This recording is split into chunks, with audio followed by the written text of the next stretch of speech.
Maqaa Abbaa, kan Ilmaa, kan Hafuura Qulqulluu, Waaqa tokko. Ameen. Nuyi guyyaa hundumaa si'i Waaqayyoon of jajna. Maqaa keetiifis bara hundumaa galata galchina.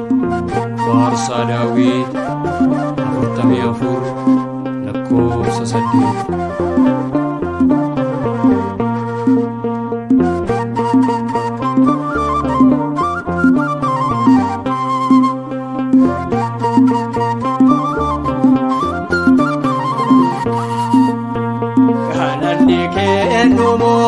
Gooftaako afaan koo keessa bara jireenya koo olmaatiin abbootiin odeessa Waaqa koo maqaa keen faarsa kananni kennumoo yaa Gooftaako afaan koo keessa bara jireenya koo olmaatiin abbootiin odeessa Waaqa koo maqaa keen faarsa.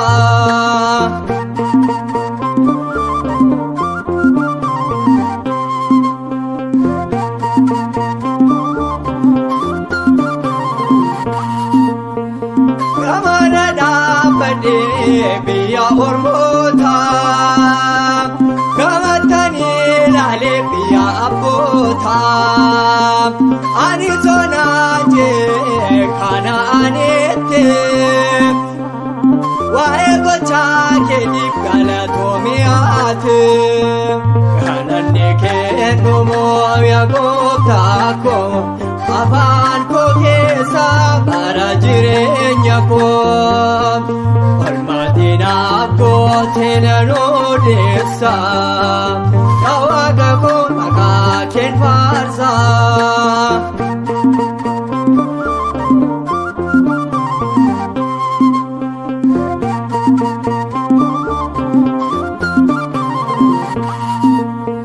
Misiriin baasee harka garbummaatee Gooftaatu nu baasee Faariyoon jalaatee gochaan ajaa'ibaa yeroo hundumaattee galatoomiin jedha barammaa baraatee kananni kennumoo yaa Gooftaako afaan koo keessa bara jireenya koo olmaatiin abbootiin odeessa Waaqa koo maqaa keen faarsa.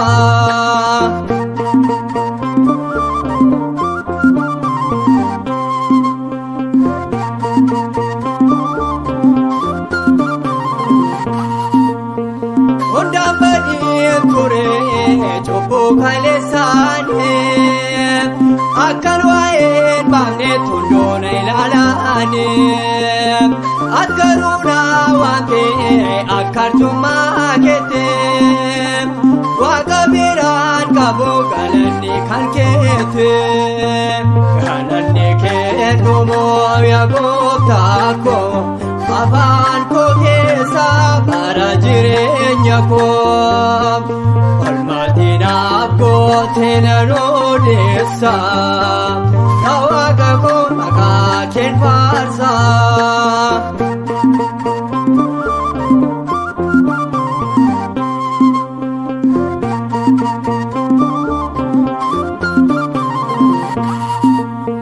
Cubbuu adoo jedhee dhuftee fannifamtee akka yakkaamaatti namaan garaafamtee olmaan kee hundumtuu garaa koon araasaa dhugaan baannisuu gochaa kee hundaasaa kananni kennumoo yaa Gooftaako afaan koo keessa bara jireenya koo olmaatiin abbootiin odeessa Waaqa koo maqaa keen faarsa.